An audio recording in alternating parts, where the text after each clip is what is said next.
indeed God is really wonderful and amazing. So one day when Joseph and I are going back home, we passed by at the Hogang shopping mall. So there's a lot of lelong one right. So I said I want to buy a cheap shoes because every time nowadays is always raining. Then after that I put my bag behind. Then after that I pay already my shoes. Then after that we went to walk around in a shopping mall, Hogang. Then I didn't know that my bag was left behind. Then when I keep walking like this, we bought pizza for dinner.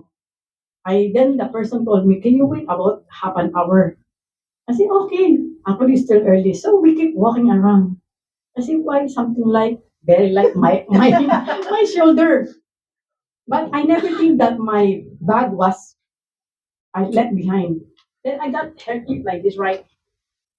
It's like this. Then after that, when I pull out, suddenly no, cut into two pieces. Then I said, never mind.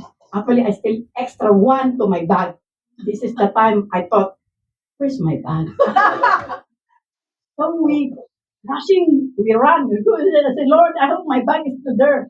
I thank God. You know what? My bag's still there. That's why I said, Lord, really, you're so amazing. Even to the small thing, you show me you're alive. That's why I'm very grateful to the Lord. Even to the small thing, I see the Lord is really working. Amen. Praise God.